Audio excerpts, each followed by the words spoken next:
ప్రకాష్ రావు గారు నమస్తే అన్న. నమస్కారం అండి. గోవింద ప్రకాష్ గారు, ఇప్పుడు టీఆర్ఎస్ ఎమ్మెల్యేల కేసు సిబిఐ చేతిలోకి వెళ్ళిపోయింది, హైకోర్టు ఇచ్చింది. అయితే ప్రగతి భవన్కి సిబిఐ వెళ్ళే అవకాశం ఉందా? కేసీఆర్ గారిని కూడా ప్రశ్నించే అవకాశం ఉందా? 100% ఉంది సార్. కోర్టు క్లారిటీగా కామెంట్ చేశాది. దర్యాప్తు సంస్థల దగ్గర ఉండే సిట్ వేసిన తర్వాత ఈ సీడీ కానీ, కన్వర్జేషన్స్ కానీ, ఈ వీడియోస్ కానీ, క్లిప్పింగ్స్ ముఖ్యమంత్రి గారి దగ్గరికి ఎలా వెళ్ళాయి, ఎవరిచ్చారు? ఆల్రెడీ ట్యాప్ చేయడానికి కోసమే చేసింది సిట్. ఆల్రెడీ వాళ్ళని నచ్చేసారు. చేసిన తర్వాతనే ఒక రోజు గ్యాప్ తర్వాతనే సీఎం గారిది ఏదైతుందో ప్రెస్ కాన్ఫరెన్స్. అటు మునుగోడు పోలింగ్ ఉంది. ఇది మునుగోడు మీద ఎఫెక్ట్ కావాలనే ఉద్దేశంతో చట్టాన్ని తన చేతిలో తీసుకొని ఒక ముఖ్యమంత్రి స్థాయిలో ఉన్న నాయకుడు, మొదటిసారి ముఖ్యమంత్రి కాల, 85 నుంచి ఎమ్మెల్యే అయి, కరువు మంత్రి అయి, డిప్యూటీ స్పీకర్ అయి, ఎంపీ అయి, కేంద్ర మంత్రి అయి, ముఖ్యమంత్రి 8 సంవత్సరాలు ఉండి ఎలా అది ఒక సిట్ వేసిన తర్వాత దర్యాప్తు సంస్థల నుంచి అతను కంప్లీట్ సీడీ 3 గంటల సీడీని ఏదైతుందో ఎడిట్ చేసి 1 hour 15 minutes చేసినా అని ఇప్పుడు ఇక్కడ ఎందుకు చూస్తారులే, మీరు పోయి చూడండి. దేశమంతా ఇది చర్చ జరగాల, ఇది బ్లాస్ట్ అవుతుంది, దేశమంతా ఒక సంచలనం జరగాల. ఇంత ఎమ్మెల్యేలను మా ప్రభుత్వాన్ని పడగొట్టడానికి కోట్లాది రూపాయలు ఖర్చు పెట్టి ఇతర రాష్ట్రాల్లో కూడా ఈ విధంగానే చేసింది. వీళ్ళ ఆటలు సాగుకుంటే ఏదైతుందో, ట్రాప్ చేసినామని ఏదైతుందో ఒక ముఖ్యమంత్రి హోదాలో ఉండి మొత్తం సాక్ష్యాలన్నీ బయటపెట్టిండు. తెలియజేసే తప్పే ఉంది అందులో? లేదు, తప్పే కదా. ఎట్లా ఇప్పుడు వాళ్ళు ఎప్పటి వరకు అవుతుంది కేసు ఎస్టాబ్లిష్ కాదో వాళ్ళు దోషుల కింద కాదు కదా, నిందితులు మాత్రమే. చట్టాలు అంటే నాకు సెక్షన్స్ తెలియదు, నేను పెద్ద దాంట్లో పర్ఫెక్ట్ లేను. బట్ ఈ కాంట్ డిస్క్లోజ్ అంటే మాట్లాడుకుందామని ఆధారాలు ఉన్నాయి. ఎట్లా చెప్తాడు అతను? ఒక ముఖ్యమంత్రి హోదాలో ఉండి, ఒక రాజ్యాంగ పదవిలో ఉండి, how it is going to రాజ్యాంగం మీద ఏం ప్రమాణం చేసినావు? మంత్రివర్గం కానీ, ఫైల్స్ కానీ ఇటువంటి బయట పెట్టానే కదా. ఎంక్వైరీ స్టార్ట్ కాలేదు, దాన్ని నువ్వు ఎలా బయట పెడతావు ఒక ముఖ్యమంత్రి? ఈవెన్ పోలీసు అధికారులు కూడా పెట్టడానికి వీల్లేదు కదా, కోర్టుకు సమర్పించాలి కదా. వీళ్ళే చేసిన కోర్టు ఎందుకండి? తర్వాత కోర్టు కూడా చెప్పింది ఏమి బయట పెట్టద్దు, సిట్ కూడా బయట పెట్టద్దు. సిట్ కానీ ఎవరు కానీ, అది నేను అదే చెప్తున్నాను కదా. సిట్ కూడా ఏదైతుందో ఈ సిట్ మీద సబ్మిట్ టు ద కోర్ట్, కోర్టులో విచారణ జరగాలి. దాని మీద ఏదైతుందో అది ట్రాప్ అయిందా, ఏం జరిగింది, విషయాలు అనేది ఏదైతుందో విచారణ జరిగిన తర్వాత కదా, ఇన్వెస్టిగేషన్ జరగాలి కదా, ఛార్జ్షీట్ ఫైల్ చేయాలా. అటువంటిది ఓన్లీ ఎఫ్ఐఆర్ చేసేది అవుతుందో నువ్వు బహిర్గతం చేయడం వలన ఖచ్చితంగా అది ఇంకోటి. అన్ని రాష్ట్రాల హైకోర్ట్స్ చీఫ్స్కు, అంటే చీఫ్ జస్టిస్ ఉంటుంది హైకోర్టు, సుప్రీంకోర్టు చీఫ్ జస్టిస్కి పంపిండు, అన్ని ఎడిటర్స్కు, ప్రతిపక్ష నాయకులకు దీనిపై చర్చ జరగాల. మీరు ఆలోచించండి, ఈ విధంగా దేశాన్ని ఏదైతుందో బీజేపీ పార్టీ ఈ విధంగా చేస్తుంది 100 కోట్లు పెట్టి. ఈ రాష్ట్రంలో ఏం జరిగిందని మళ్ళీ మనం ఊకే మాట్లాడుకోవడం బాగుండదు అనుకోండి. ఈ రాష్ట్రంలో ఏం జరుగుతుందనేది అందరూ చూస్తున్నారు. అసలు జడ్జిలకు ఏం సంబంధము? ఎంక్వైరీ ఖచ్చితంగా సిబిఐ ఏదైతుందో, నేను ఒక నేషనల్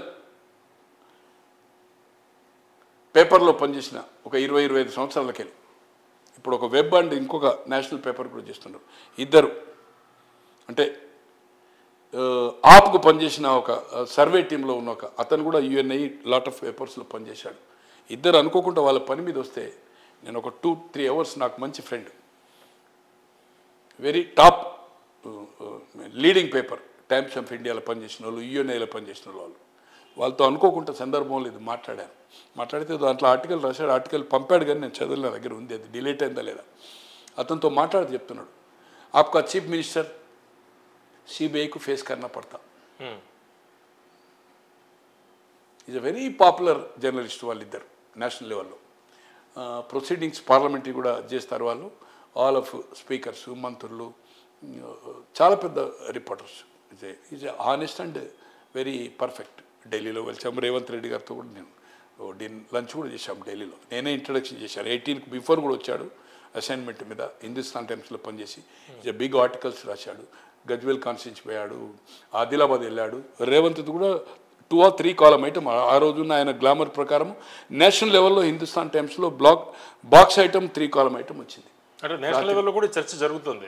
ఢిల్లీ లెవెల్ ఆయన దాంట్లో ఇచ్చాడు. అది ఒక web paper and Haryana and Himachal Pradesh, Punjab and ఢిల్లీలో ఆ పేపర్లో చేస్తున్నాడు. ఈ కోవిడ్ వచ్చినప్పుడు వాళ్ళని కొంచెం జీతాలు తక్కువ చేసి కొంత అది చేశారు. మళ్ళీ ఆఫర్ ఇస్తే సాలరీ తక్కువ దాంట్లో ఈ వెబ్ దీంట్లో ఈ constable is getting on now more than 2 lakhs. Is a top guy. ఆయన చెప్పాడు.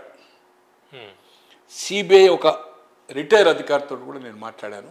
అంటే గోవింద ప్రకాష్ గారు, మీరు చాలా న్యూట్రల్గా ఉంటారు, మీరు ఏమున్నా కూడా చాలా నిజాయితీగా మాట్లాడతారని యూట్యూబ్లో కామెంట్స్ కూడా వస్తుంటాయి. అందరూ అభిప్రాయం కూడా, ఎక్కువ మంది అభిప్రాయం అదే ఉంటుంది. అయితే ఇటువంటి కోణంలో కేంద్ర దర్యాప్తు సంస్థలు అంటే సిబిఐ కావచ్చు, ఈడీ కావచ్చు, వీటి మీద బీజేపీ ఏతర పక్షాలన్నీ కూడా విమర్శలు దేశ స్థాయిలో వస్తున్నాయి మనకి.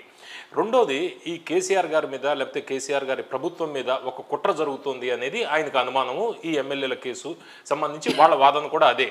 ఇటువంటి నేపథ్యంలో ఈ దర్యాప్తు సంస్థల మీద కూడా అనుమానం ఉన్న నేపథ్యంలో ఆయన మొత్తం అందరికీ జాతీయ స్థాయిలో పబ్లిక్ ఒపీనియన్ తెలుసుకోవడానికి, పబ్లిక్ ముందర పెట్టడానికి పెడితే తప్పేంటంటారు?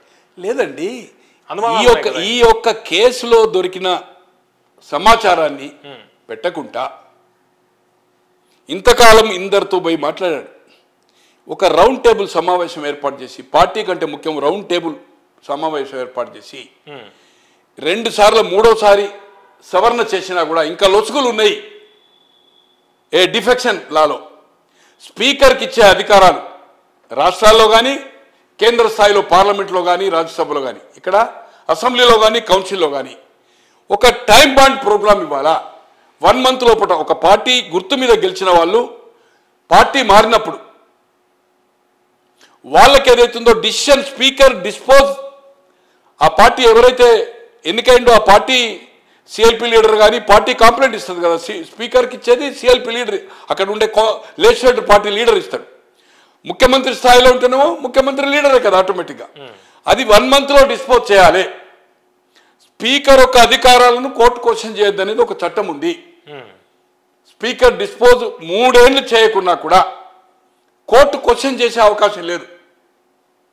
అదొక 1 month లోపల 30 days లోపల డిసిషన్ ఇవ్వాలా. అదేం పెద్ద ఘనకార్యం, ఇవ్వచ్చు కదా. దీని మీద చర్చ జరగవలసిన అవసరం ఉందనేది ఇదే. ఇతనికి నిజంగానే వీళ్ళు తప్పు చేస్తుందంటే ఒక రౌండ్ టేబుల్ సమావేశం పెట్టు. నీకుండే అంగు ఆర్భాటం ఉంది, నువ్వు పిలిస్తే ముఖ్యమంత్రులు వస్తారు. దీని మీద ఒక రౌండ్ టేబుల్ పెట్టి ఏదైతుందో ఒక చర్చా వేదిక పెట్టు. ఈ విధంగా ప్రభుత్వము, కేంద్ర ప్రభుత్వము ప్రభుత్వాలను అస్థిరతపరుస్తుంది. రాత్రికి రాత్రి 2 గంటలకు ప్రమాణ స్వీకారం చేస్తున్నారు. సింగిల్ లార్జెస్ట్ను పిలవకుండా కూడా గోవాలో జరిగింది. ఎక్కడైతే జరిగిందో కొన్ని కర్ణాటకలో, తర్వాత మధ్యప్రదేశ్లో రాజీనామా ఇచ్చింది అనుకోండి. పలు రాష్ట్రాల్లో, నార్త్ ఈస్ట్ స్టేట్లో కూడా అట్లా జరిగింది. దాని మీద ఎందుకు చర్చ చేయడం లేదు? ఈ పంపడం వలన దీనివల్ల ఏమవుతుంది? ఎవరు చదువుతారు? చెత్తబుట్లో పారేస్తారు. ఎందుకంటే నువ్వు చేసేదే కదా ఇక్కడ ఈ రాష్ట్రంలో. నేను అడుగుతున్నా సార్ మిమ్మల్ని సూటిగా, నిక్కచ్చిగా అడుగుతున్నా. మీకు ఏదో వ్యూస్లో దాంట్లో నా గురించి ఈరోజు మొన్నటి ప్రెస్ కాన్ఫరెన్స్లో ఏం చెప్పాడు అతను? కాంగ్రెస్ వాళ్ళు కూడా నాకు విడతల వారు వస్తే నేను ఒప్పుకోలేదు, ఈ 19 మంది గెలిస్తే ఈ 12 మంది చేర్చుకుంది ఒకసారి వచ్చినప్పుడు అని. మీకు డేట్తో సహా చెప్పాను. 7 నెలల కాలంలో ఎట్లా కలిశారు ఇదంతా వదిలిపెడదాం. రైట్, ఈ 12 మంది కూడా ఒకటిసారి కలిసి అనుకుందాం, ఆయన వాదనే కరెక్ట్ అనుకుందాం. గతంలో 14 నుంచి 18లో గెలిచిన 21 స్థానాల్లో 7గురిని చేర్చుకున్నాడు. దాంట్లో రెడ్డి నాయక్ ఉన్నాడు, యాదవ్ ఉన్నాడు, తర్వాత మన రామ్మోహన్ రెడ్డి గారు ఉన్నారు, వీళ్ళంతా ఉన్నారు కదా మహబూబ్ నగర్ గిట్ట. 7గురిని ఎలా చేర్చుకున్నాడు? ఇదేమో విడతల వారి చేరిందని నేను అంటున్నా, ఎస్టాబ్లిష్ చేస్తా. ఇన్ఫర్మేషన్ యాక్ట్లో కూడా అది చేశాను, పేపర్ కటింగ్లో మీకు చూపెట్టాను మొన్న మీ దాంట్లో. మళ్ళీ అదే రిపీట్ కావడం బాగుంటుంది. తో శుద్ధ మాటలు ఏదైతుందో అన్ని పచ్చి అబద్ధాలు చెప్తాడు. నేను నీతివంతంగా ఉన్నట్టు ఈ ప్రభుత్వం ఎలా పోతుంది సార్? నాకు అర్థం కాదు. బీజేపీ ఉన్నది 3 సార్, నీకు 103 ఉన్నది. 103 + 7 110 మంది ఉన్నారు. కాంగ్రెస్ 5గురు + 3 కలిసి 8 మందే. ఎక్కడి నుంచి ఎదగలుగుతారు? బీజేపీను కాంగ్రెస్ ఎదగలవది. బీజేపీను ఎంఐఎం అయితే కలిసే అవకాశం లేదు. 60 మందిని ఎలా తీసుకురాగలుగుతారు? వాళ్ళు ఎన్నికల లబ్ధి కోసమే ఈ యొక్క లావాదేవీ చేశారు. అంటే ఓ 4 ఎమ్మెల్యేలు అవుతుంటే మునుగోడు మీద ఎఫెక్ట్ కావాలనేది ఇది వాస్తవం,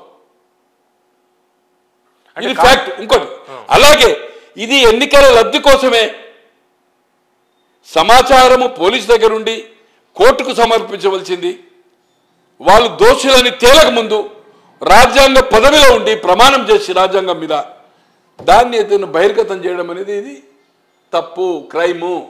అంటే ఈయన కాంగ్రెస్ ఎమ్మెల్యేలను చేర్చుకుని ఉండకపోతే సినిమా వేరే విధంగా ఉండేదంటారా? కాంగ్రెస్ చేర్చినా చేరకున్నా దానికి సంబంధం లేదు సార్. అది ఆ కేసుకి ఈ కేసుకు సంబంధం లేదు. వాళ్ళు ఆల్రెడీ మోరల్ గా అయినా కూడా ఇది తప్పు, దానికి దీనికి సంబంధం లేదండి. అతను ఇది బహిర్గతం చేయవలసిన అవసరం లేదు. దీని మీద డిబేట్ ఎక్కడ పెట్టాలి? ఢిల్లీలో ఒక రౌండ్ టేబుల్ పెట్టి ఈ చట్టంలో సవరణలు చేయాలని చెప్పాలి. రాష్ట్రాల్లో కానీ దేశంలో కానీ అక్కడ కూడా తీసుకున్నారు కదా. రాజ్యసభ అంటే 2/3 అనుకోండి టీడీపీ, కొంతమంది ఇండివిజువల్ కూడా తీసుకొని ఇప్పుడు రఘురామరాజు గారు అన్నారు. అది ఏం సంగతి ఏమండి? డిసైడ్ చేసి డిస్క్వాలిఫై చేయాలి కదా, స్పీకర్ డిస్క్వాలిఫై చేయాలి కదా. అతను మద్దతున్నాడని చేస్తారు, లేకపోతే చేస్తారు కదా. ఇది పక్షపాత ధోరణి జరుగుతుందనేది అందరికీ ఉంది. అధికారంలో ఉన్నప్పుడు ఒకటి, అధికారం లేనప్పుడు ఒకటి మాట్లాడుతున్నారు. ఇదే ఇక్కడ ఆ రోజు 26 మందిలో 10 మంది చేరలేదు కాంగ్రెస్ పార్టీలో, సిఎల్పిలో చేరలేదు, గాంధీ భవన్ మెట్లెక్కలేదు, పార్టీ మీటింగ్ అటెండ్ కాలేదు, కండువాలు వేసుకోలేదు. మేము అభివృద్ధి కోసం కానీ రాజశేఖర రెడ్డి అందంగా ఉన్నాడు, కార్యక్రమాలు చేస్తుండు, మా నియోజకవర్గం కావాలని ఏ ఒక్కరోజు చెప్పలే.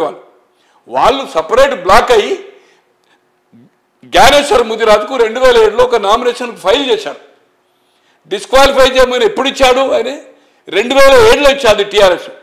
దాని తర్వాత 11వ రోజు హియరింగ్ స్టార్ట్ చేశాడు. మీరు రికార్డు కావాలంటే డేట్స్తో సాధిస్తే ఎవరు? సురేష్ రెడ్డి. ఒక 6 సార్లు రామకృష్ణారెడ్డి గారు వాళ్ళ అడ్వకేట్ బతుకున్నాడు. అడ్వకేట్ జనరల్ కూడా ఉండే విద్యానగర్ అతను. ఆయన మొదటి నుంచి ఆర్ఎస్ఎస్ అనుకోండి. నాకు మంచి మిత్రుడు రామకృష్ణ, నాకంటే సీనియర్ అనుకోండి కానీ మిత్రుడు రామకృష్ణారెడ్డి గారు. ఒక 5-6 సార్లు ఆయనే పోస్ట్పోన్మెంట్ అడిగాడు టీఆర్ఎస్ స్పీకర్ దగ్గర. చివరకు వాళ్ళని డిస్క్వాలిఫై చేసినా లేదా? కొందరు రాజీనామా ఇచ్చారా లేదా? నువ్వు 7 ఎమ్మెల్యేలను చేర్చుకొని 21లో 14 మందితోటి సిఎల్పి లీడర్గా కొనసాగిండు జానారెడ్డి గారు. ఆ 7 ఏ పద్ధతిలో చేర్చుకున్నావు ఈరోజు చెప్పమని జవాబు చెప్పమనండి.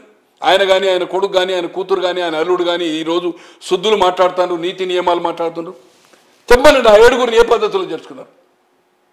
అట్లే టీడీపీని డైరెక్ట్గా మంత్రి చేసిన ఒక్కని చేరితేనే అంటే నువ్వు చేస్తేనేమో అవినీతి కాదు, కౌన్సిల్ మెంబర్లను ఎమ్మెల్యేలను కోట్ల రూపాయలు ఇచ్చి వాళ్ళే రేపు రాబోయే రోజుల్లో మీ తెలుగు పాపులర్కు నేను ఇంటర్వ్యూ చేస్తా. రేపు 5 నెలల తర్వాత కొందరికి టికెట్ రావు. ఎలా చేర్చుకున్నాడు, ఎలా లోపరుచుకున్నాడు, ఎలా మంత్రి పదవి ఇచ్చినా లబ్ధే కదన్నా. సబితారెడ్డికి మంత్రి పదవి ఇచ్చింది కదా, ఆమె ధర్నా కూర్చున్నది కదా మొదలు చేరిన 5 వ్యతిరేకంగా. మీకు ఫొటోస్ చూపెట్టిన కదా, పత్రికలో బంధించి ఉన్నాయి కదా, టీవీలో బంధించి ఉన్నాయి కదా, డేట్స్ ఉన్నాయి కదా, ఇన్ఫర్మేషన్ యాక్ట్లో ఇవ్వడం లేదు కదా. ఇవన్నీ వదిలిపెట్టండి సార్. ఇతను ఒక రాజ్యాంగ పదవిలో ఉండి ఇన్ని పదవులు అనుభవించి చట్టము తెలిసి మునుగోడులో టైట్ అవుతుంది కనుక ఇది ఎన్నికల్లో లబ్ధి పొందాలనే ఉద్దేశంతో ప్రెస్ కాన్ఫరెన్స్ చేసి అందరికి పంపాడు. ప్రెస్ కాన్ఫరెన్స్ చేసి కరెక్ట్. ఒకవేళ దీన్ని ఖచ్చితంగా కోర్టు, హైకోర్టు నుంచి రేపు సుప్రీంకోర్టు పోతారు. సుప్రీంకోర్టులో కూడా భంగపాటు ఖాయము. ఇప్పుడు నేను అనుకుంటున్న వాళ్ళ కాపీ వచ్చేసింది, రేపో ఎల్లుండో అదే ఛార్జ్షీట్. ఇంతవరకు జరిగిన దర్యాప్తు వాల్యూ కాదు, నల్ అండ్ వైడ్ అంటారు దాన్ని, ఏదైతుందో పరిగణలోకి తీసుకోరు. ఫ్రెష్ ఎఫ్ఐఆర్ మీదనే సిబిఐ స్టార్ట్ చేస్తుంది. అంటే ఒకవేళ సిబిఐ స్టార్ట్ చేసిన తర్వాత సుప్రీంకోర్టు పోయిందనుకోండి, అదే తీర్పు వస్తుంది, స్టే థియరీ అప్పటి వరకు జరుగుతూనే ఉంటుంది. నాకుండే సమాచారము మనమే 2 రోజుల కింద అనుకున్నాం. ఈరోజు నిన్న లీడింగ్ పేపర్లో, టీవీలో, తర్వాత ఈరోజు పేపర్లు వచ్చాయి. సిబిఐ ప్రగతి భవన్ టచ్ కాబోతుంది అనేది మనం ఈ రోజు అనుకున్నాం ఇంటర్వ్యూ. మనం 3 రోజుల కింద 2 days 29th ఈవినింగ్ మాట్లాడుకున్నాం. ఖచ్చితంగా సిబిఐ ఎంటర్ అవుతుంది. ఇది ఒక్కటే కాదు, ఫోన్ ట్యాపింగ్ మీద కూడా ఏదైతుందో టెలికమ్యూనికేషన్ యాక్ట్ ఉంది, అది కేంద్ర పరిధి పర్మిషన్, దాని మీద కూడా ఏదైతుందో ఎంక్వైరీ అవుతుంది. దానిలో భాగంగా ఈ రెండింటిని ఫేస్ చేయవలసి వస్తుంది సిబిఐ ఖచ్చితంగా. గతంలో సిబిఐ వచ్చింది సహారా మీద, ప్రగతి భవన్ వచ్చింది, సెకండ్ ఒక టీం వచ్చినప్పుడు ఆయన ఎర్రవేలి ఫామ్లో ఉండే, వాళ్ళు అడిగితే ఎర్రవేలి రమ్మంటే ఎర్రవేలి పోయారు. అది కొన్ని నేషనల్ పేపర్లో వచ్చింది నా దగ్గర. ఇప్పుడు మీరు సహారాని కొడితే వస్తుంది, ఏ డేట్ అనేది నా దగ్గర ఉంది, డాక్యుమెంట్ మీకు రేపాయలు ఉండే, ఇప్పుడు నెక్స్ట్ డిబేట్లో ఇస్తాను. సిబిఐ వచ్చింది, ఏ పత్రికల్లో రాలే, ఓన్లీ నేషనల్లో, టెలిగ్రాఫ్, తర్వాత హిందుస్థాన్ టైమ్స్. అంటే గతంలో కేసీఆర్ గారి దగ్గరికి సిబిఐ వెళ్ళింది, సిబిఐ వచ్చింది సహారా మీద. కానీ అన్ని ఇష్యూలో నోట్ల రద్దు కానీ, తలాక్ కానీ, జిఎస్టీ కానీ, అగ్రికల్చర్ కాంట్రవర్సీ బిల్లు కానీ, వైస్ చైర్మన్ ఆఫ్ రాజ్యసభ కానీ, ప్రెసిడెంట్ ఆఫ్ ఇండియా కానీ, అన్ని ఇష్యూలో బీజేపీకి అప్పుడు మెజార్టీ లేదు రాజ్యసభలో. తో అప్పుడు సపోర్ట్ చేశాడు కనుక అతన్ని అది బహిర్గతం చేయలే, వాళ్ళు వచ్చింది కానీ వాళ్ళకి సమాచారం చేసింది. ఆ కేసు ఇప్పటికీ పెండింగ్ ఉంది. సహారా కానీ మనం పలుసార్లు మాట్లాడుకున్నాం. సహారా ఈఎస్ఐలో ఖచ్చితంగా సిబిఐ కేసు ఉంది, అది కూడా ఓపెన్ అయ్యే అవకాశం ఉంది. దీంతో పాటుగా ఈరోజు షార్ట్లీ ఈ మంత్ లోపట్నే ఖచ్చితంగా సిబిఐ ఏదైతుందో అయితే ఢిల్లీకి పిలిపిస్తారా, లేకపోతే ఇక్కడికి అతనికి సమాచారం ఇచ్చి ఏదైతుందో ఈ రోజు వస్తున్నామని చెప్తారు. ఆయన ప్రగతి భవన్లో ఉంటాడా, లేకపోతే గతంలో సిబిఐ వాళ్ళకు కూడా ఎర్రవెల్లి ఫామ్లో ఇచ్చాడు, అక్కడ సిబిఐ విచారణ జరిగే అవకాశం ఉంది. ఒక్క రోజుతో విచారణ కంప్లీట్ కాదు, కంప్లీట్ వాళ్ళు చాలా డీటెయిల్గా ఏదైతుందో 2-3 సిట్టింగ్లు పోవచ్చు, అవసరమైతే 2-3 రోజులు కూడా కంప్లీట్ అవుతుందో మార్నింగ్ టు ఈవినింగ్ చేసే అవకాశం ఉంది. ఎందుకంటే దీంట్లో సమాచారం బాగా ఉంది. ఆయన ఓపెన్ ప్రెస్ కాన్ఫరెన్స్ కానీ ఇది ఏదైతుందో టోటల్లీ చట్ట వ్యతిరేకం. వాళ్ళు నిందితులు మాత్రమే, వాళ్ళు దోషులుగా నిర్ధారించబడలే. నీవు ప్రభావితం చేసినవు. ఒక సీక్రసీ ఉండేది కోర్టులో దాన్ని సమర్పించేది. అలాగే అధికారుల మీద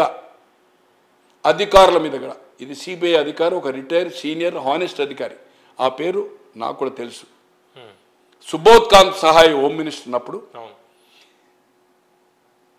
ఈయన మన వినోద్ గారి కొడుకు దాంట్లో ఏదైతుందో నాకు మంచి మిత్రుడు వికాస్ దాంట్లో ఏదైతుందో ఎంపీగా ఉండే 89. నేను సౌత్ బ్లాక్ అన్న పిఎంకు వ్యతిరేకంగా ఉంటుంది మొత్తం. హోమ్ మినిస్టర్ ఏదైతుందో ఢిల్లీలో ప్రెసిడెంట్ హౌస్ అనుకొని, అక్కడనేమో ప్రైమ్ మినిస్టర్ ఉంటుంది, కింద డిఫెన్స్ ఉంటుంది. ఈ బ్లాక్ అంతా, ఈ బ్లాక్ రైట్ సైడ్ మనం ఇండియా గేట్ నుంచి పోతా ఉంటే ప్రెసిడెంట్ హౌస్ లోడ్ ఎంటర్ అవుతుంటే లెఫ్ట్ ప్రైమ్ మినిస్టర్, కింద బేస్మెంట్ లెక్క ఉండేది డిఫెన్స్.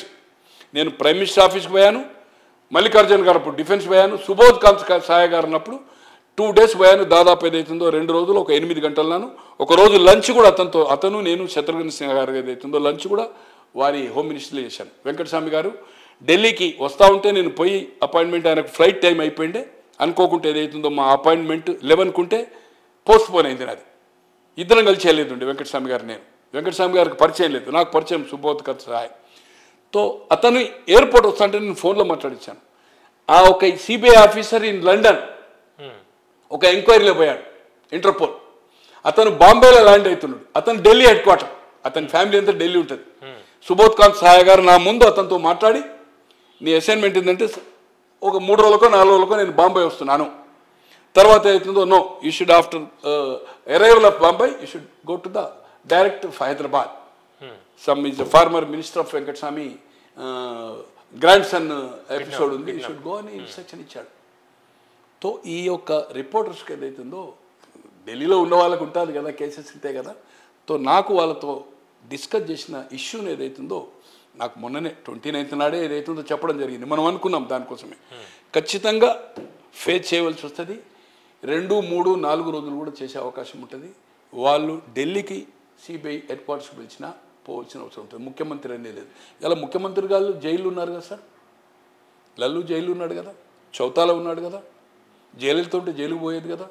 కేంద్ర మంత్రులు చేసిన వాళ్ళు సురేష్ కల్మాటి జైల్లో ఉండే కదా, కనుమోలి అంటున్నా, రాజా గారు ఉండే కదా, శిబో శరణ్ ఉండే కదా. మారన్ వీళ్ళంతేమి అతిథులు కాదు.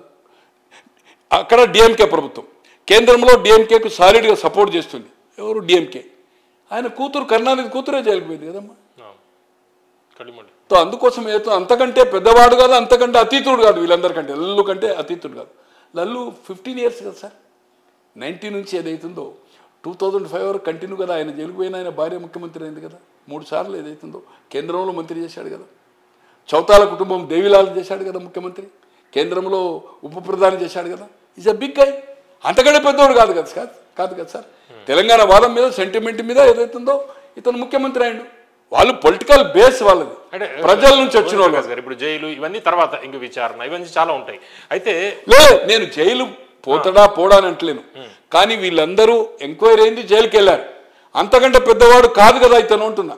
సిబిఐ వదిలిపెట్టది, నిన్నటి మూల్యం చెల్లించవలసి వస్తుందని చెప్పాడు. ఒకవేళ విచారణ దాకా వస్తే, కేసీఆర్ గారి ఈ సిబిఐ విచారణ దాకా వస్తే రాజకీయ పరిణామాలు ఏ విధంగా ఉంటాయి? ఇది ఓవరాల్గా ఎవరికి లాభం చేకూరుతుంది? ఇది బీజేపీకి లాభం జరిగే అవకాశం ఉంది కదా, ఖచ్చితంగా బీజేపీ. ఇంకోటి, అది ఇంపార్షియల్గా జరుగుతుంది అనేది మనం చెప్పలేము. ఎట్లా జరుగుతుంది రాజకీయం మనం చూస్తాం. తో వాళ్లకు ఫేవర్గా జరిగే అవకాశం ఉంటుంది. ఇప్పుడు ఎలాగైతే రోహిత్ రెడ్డి గారు ప్రభావితమై డబ్బులకు అయిపోయి మళ్ళీ సీఎం ఈ ఫోన్ ట్యాపింగ్లా ఈ నిఘా వర్గాలతోటి వాళ్ళతో టచ్లో పోయిన తర్వాత అతన్ని ఏదైతుందో ఒక అప్రూవర్గా అతన్ని ఏదైతుందో పావుగా వాడాడో ఆ పని ఇప్పుడు వీళ్ళు కూడా చేయొచ్చు కదా సార్, సిబిఐ వాళ్ళు కూడా చేయొచ్చు కదా సార్. ఆయన కూడా ప్రాబ్లం ఉంది కదా సిబిఐ. ఏమని చెప్పాడు ఆయన బహిరంగంగా? నాకేదో కోర్టు కాపీ ఇస్తే నేను ఇచ్చినాను. కోర్టు నీకు ఎట్లా ఇస్తుంది ఆ కాపీ? కోర్టు ఎప్పుడు ఇచ్చింది కాపీ నీకు?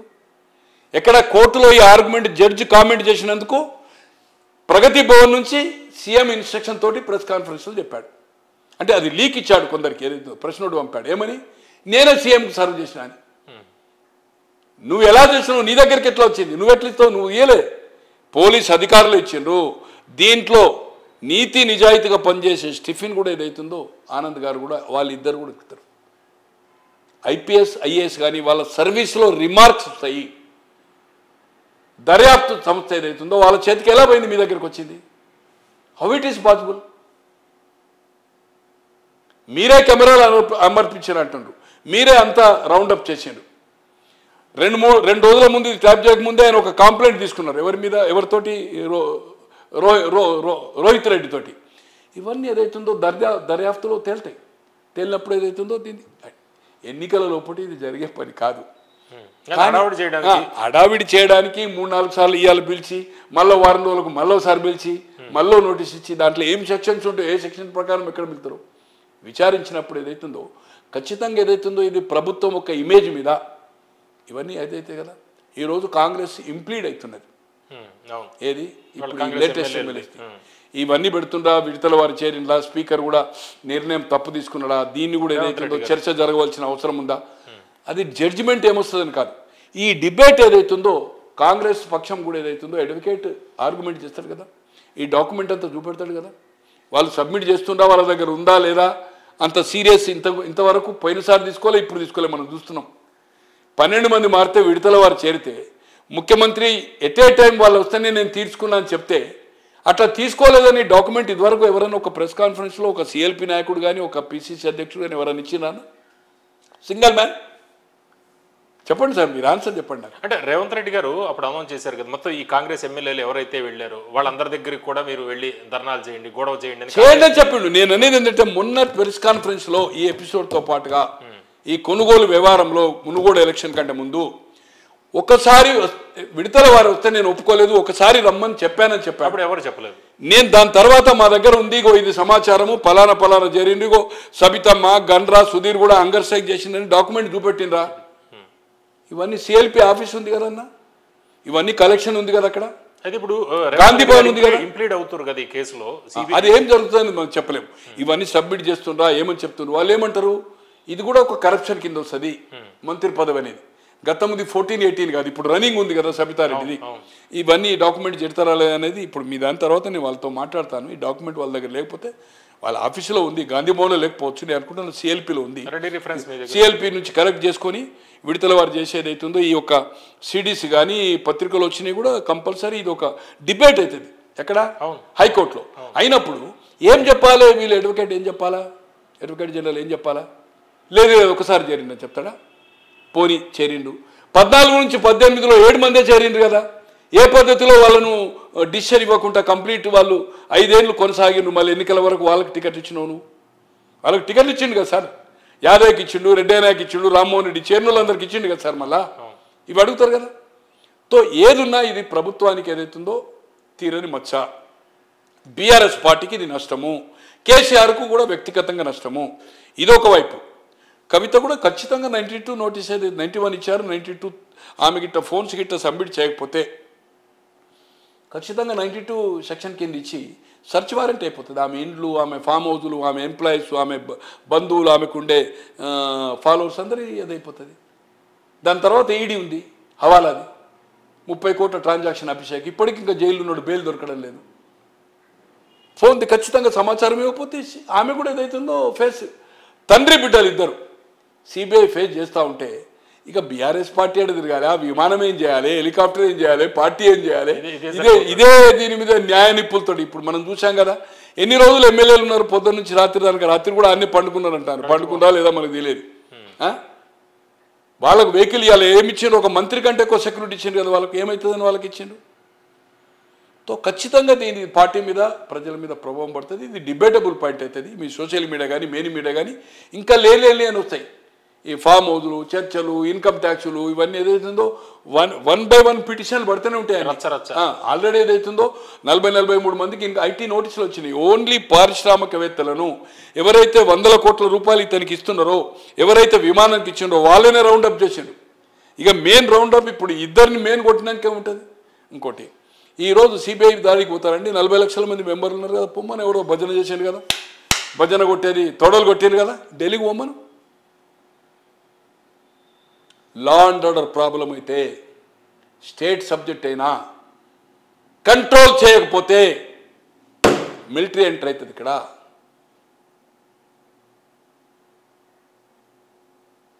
అరాచకం చేస్తూ రాష్ట్రాన్ని దోచుకుంటూ నిత్యము పచ్చి అబద్ధాలు మాట్లాడుకుంటూ ఎన్నికల హామీలు నెరవేర్చక కోట్ల రూపాయల అవినీతి చేసుకుంటూ ఎమ్మెల్యేలను, ఎమ్మెల్సీలను, ఎంపీలను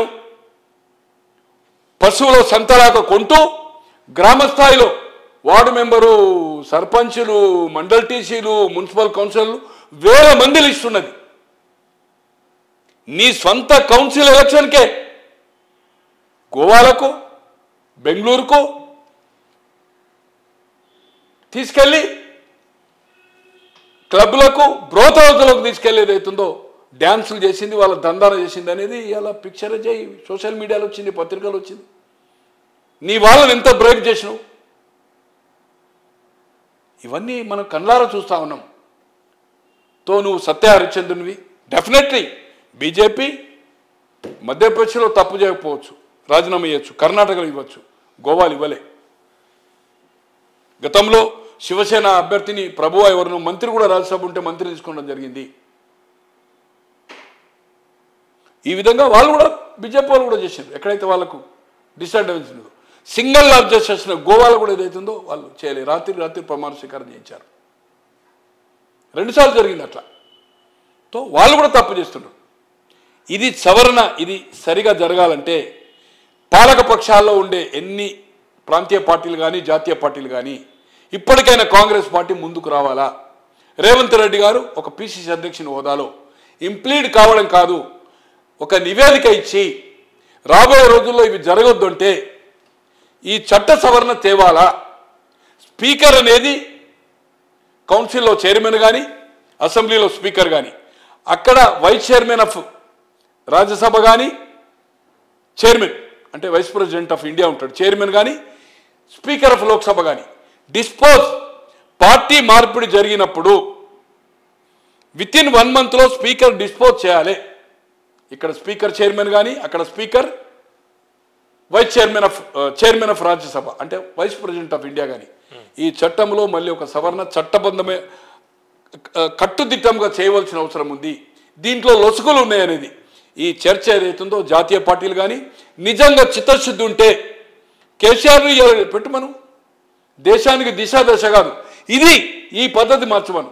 ఈ సంతలో పశువులు లెక్క ఏదైతుందో ఎమ్మెల్యేలను కొంటున్నాము, అబాసు పాలవుతున్నాము, గ్రామ స్థాయిలను విడిచిపెట్టు, ఓటర్లను బ్రేక్ చేసినావు, చివరికి ఎంపీ ఎమ్మెల్యేలను బ్రేక్ చేసినావు. తో ఇది చర్చ జరిగేదానికి నువ్వు లీడ్ తీసుకో. చరిత్రలో నిలిచిపోతాడు కేసీఆర్ లేదా రేవంత్ రెడ్డి గారు. ఇలా ఇంప్లీడ్ కావడం కాదు, కాంగ్రెస్ పార్టీని ఒప్పించి శక్తి సామర్థ్యాలని, నాలెడ్జ్ ఉంది, దాన్ని ఒక డిబేటబుల్ పాయింట్ ఏదైతుందో కాంగ్రెస్ పార్టీ మేజర్ పక్షంగా ప్రతిపక్షంగా రేపు యూపీఏ వస్తుందనేది ఆశలో ఉన్నారు. ఈ చట్ట సవరణ జరగాల, దీంట్లో ఉన్న లోసుకులను సరిచేయాలనేది ఒక డిబేటబుల్ ఇండియా లెవెల్లో అన్ని రాష్ట్రాల్లో ఒక ఆర్గనైజ్ చేయడానికి ప్రయత్నం చేయండి. ఇది కేసీఆర్ కూడా చొరవ తీసుకోవాలి. ముఖ్యంగా ఇప్పుడు నువ్వే ప్రభుత్వం పోతా అంటు కమాండ్, నువ్వు నీతిగా తీసుకున్నావు, రైట్, మొన్న నువ్వు అందరూ ఒకసారి తీసుకున్నావు, పోయినసారి తీసుకున్నావు, నువ్వు ఏమి అంత సక్రమంగా నడుపుతున్నావు, రాజ్యాంగ పద్ధతిగానే నీ స్పీకర్లు చైర్మన్లు అందరూ బ్రహ్మాండంగా ఉంది. కమా ఇది సవరణ చేయమని ఒక డిబేటబుల్ పాయింట్ చేయి.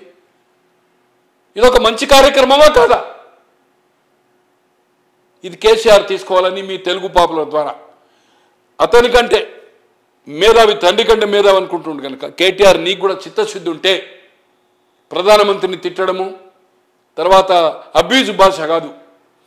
వాళ్ళు తప్పు చేశారు, నువ్వు నీతిగా చేస్తున్నావు, నువ్వు మంచి పరిపాలన చేస్తున్నావు, ప్రజా పరిపాలన చేస్తున్నావు, ప్రజలకు అందుబాటులో ఉంటున్నావు. కమాన్ ఇది ఒక సవరణ చేయడానికి ప్రయత్నం చేయను. అంటే ఈ ఫోన్ ట్యాపింగ్ ఇవన్నీ కూడా ఈ ఇందులో ఉన్నాయి కదా, అది కూడా చాలా సీరియస్ మ్యాటర్గా ఉంటుందా? దాన్ని ఎట్లా నిరూపించాలి? టెలికమ్యూనికేషన్ చట్టంలో ఐఎస్ఐ కానీ అంటే తీవ్రవాదులు కానీ మావోయిస్టులు కానీ ఇటువంటి కానీ పర్మిషన్ కేంద్ర ప్రభుత్వం తీసుకోవాలి. వాళ్ళ ఫోన్ ట్యాప్ చేస్తే చట్టం ఇది కేంద్రానికి కింద వస్తుంది.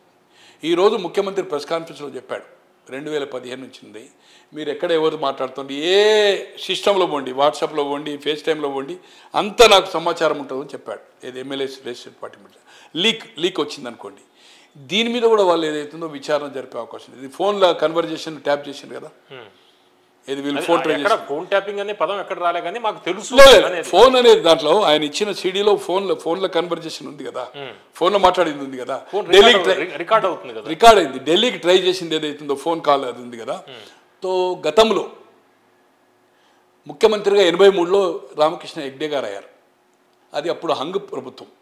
జనతా పార్టీకి 85, 86 వచ్చి, బీజేపీకి ఒక 16 వచ్చి, ఇండిపెండెన్స్ 224 హౌస్ అక్కడ, కాంగ్రెస్ కంటూ 5-10 సీట్లకు వచ్చినాయి. అప్పుడు ఈ ప్రభుత్వం ఫామ్ అయ్యి 84 లోక్సభ ఎన్నికల్లో ఇందిరాగాంధీ గారు చనిపోయిన తర్వాత 28కి 28 లోక్సభ కాంగ్రెస్ గెలిచింది. అక్కడ హెగ్డే గారు చీఫ్ మినిస్టర్ ఉండగా ఇమీడియట్గా అతను డిజాల్వ్ చేశాడు.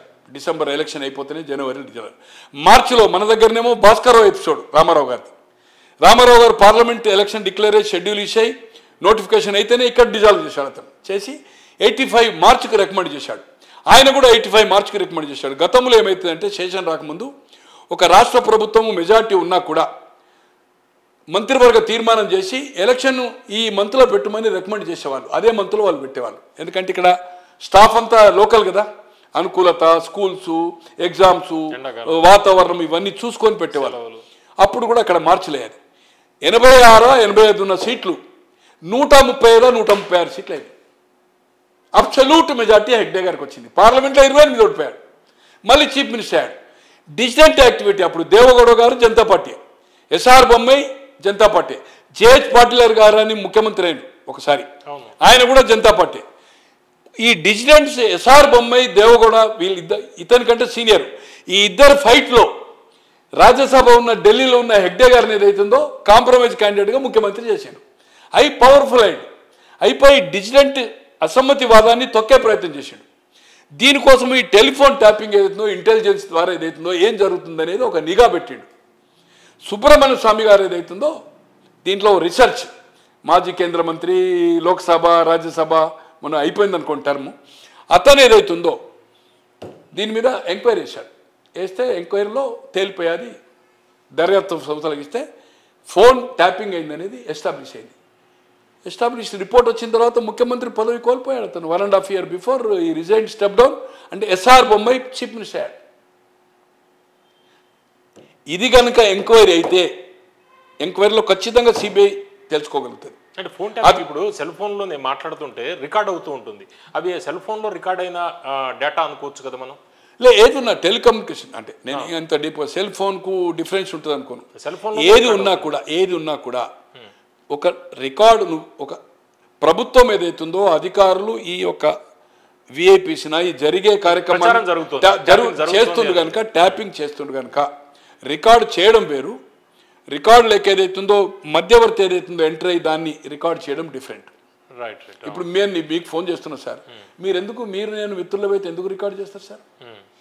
అసలు అమ్ముడు పోయే ఎమ్మెల్యే నేను కొంటా అనేది ఈయన రికార్డు ఎందుకు చేస్తాడు సార్? ఈయన ఒప్పుకుంటేనే కదా జరిగింది. రికార్డు చేసేది వ్యవస్థ, పోలీస్ సిస్టమ్, ప్రభుత్వం. అట్లే ట్యాప్ అయింది కదా. తో దీని మీద కూడా ఏదైతుందో ఎంక్వైరీ జరిగితే హెగ్డే గారు ఎట్లయితే స్టెప్ డౌన్ అయిందో ఈ 1 year లోపల గిట్ట చేస్తే అది ఎస్టాబ్లిష్ అయితే వాలంటరీగా గతంలో జరిగిన ఇన్సిడెంట్స్ ఎట్లున్నాయో ముఖ్యమంత్రి పదవికి రాజీనామా చేయవలసిన పరిస్థితి కేసీఆర్కి వస్తుంది. ఫాస్ట్ అప్ చేసి అది రిపోర్ట్ ఇస్తే బిఫోర్ డిసెంబర్ అంటే ఇంకా 11 months లోపలికి ఇస్తే స్టెప్ డౌన్ కావాల్సి వస్తుంది. ఫోన్ ట్యాపింగ్ అంటే నేరం కదా సార్. నేరాన్ని ఎస్టాబ్లిష్ చేసినాక అది బయటకు వచ్చినాక ఇది ఎగ్జాంపుల్ ఉంది మీకు, రామకృష్ణ హెగ్డే గారిది ఉంది, ఖచ్చితంగా స్టెప్ డౌన్ కావాల్సి వస్తుంది సార్. అమెరికాలో కాల్ గర్ల్తో ఒక ట్యాపింగ్ అయితే అవుతుందో ఒక గవర్నర్ స్టెప్ డౌన్ కావాల్సి వచ్చింది. కాల్ గర్ల్కి మాట్లాడింది ఏదైతుందో మధ్య వాళ్ళు అది చేశారు, స్టెప్ డౌన్ ఇమీడియట్. మన న్యూయార్క్ టైమ్స్లో తర్వాత వాషింగ్టన్ పోస్ట్లో రెండిట్లో ఏదో ఒక పేపర్లో వచ్చింది. అక్కడ తెలుసు మీకు, పత్రికలో వచ్చిందంటే తెల్లారి స్టెప్ డౌన్ అంతే, ఎంక్వైరీ కంటే ఎక్కువ పవర్ఫుల్ అన్నట్టు. వాళ్ళు స్ట్రాంగ్ కరెక్ట్ ఉంటేనే అది చేస్తారు. ఒక ఇష్యూలో మధు యాష్కి ఇష్యూలో వాషింగ్టన్ డీసీలో నేను ఒక బిగ్ గై, వెరీ బిగ్ గై, ఒక 2 hours నేను వాషింగ్టన్ పోస్ట్లో ఈ న్యూస్ ప్రింట్ కావడానికి కోసం పోయాను, బోగస్ సర్టిఫికెట్స్.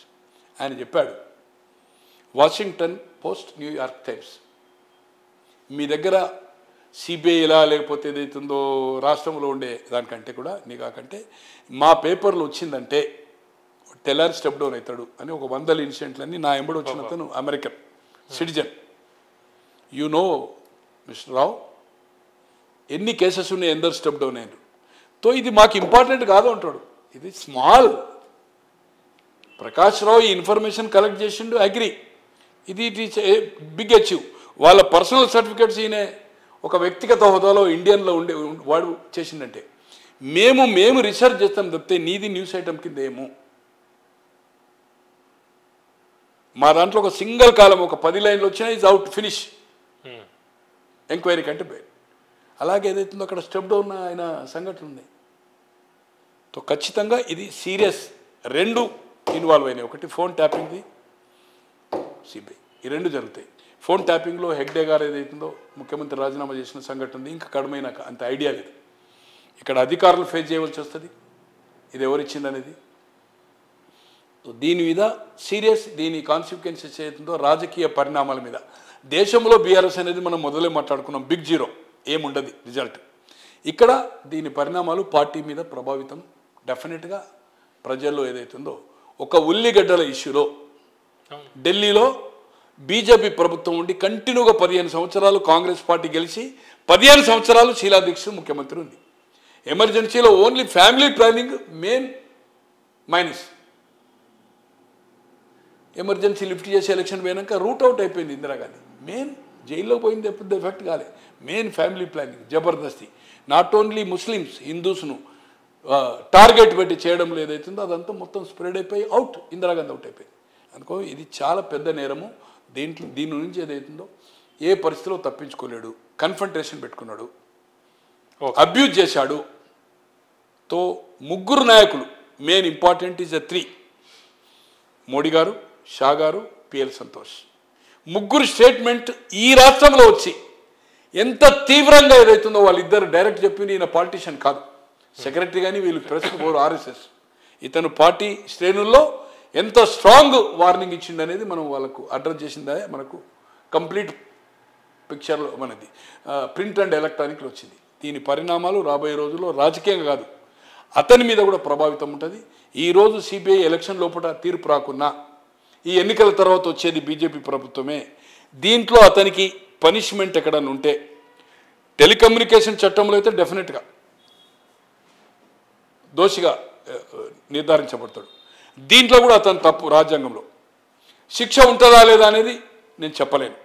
బట్ నైతికంగా ఏదైతుందో రాజకీయాల నుంచి ఏదైతుందో ఈయన తప్పుకోవాల్సి, అంటే పదవి నుంచి తప్పుకోవాల్సిన అవసరం రాబోయే రోజుల్లో ఉంటుందనేదే గత ఇన్సిడెంట్ చూసినప్పుడు నాకుండే అనుభవపూర్వకంగా చెప్తున్నాను.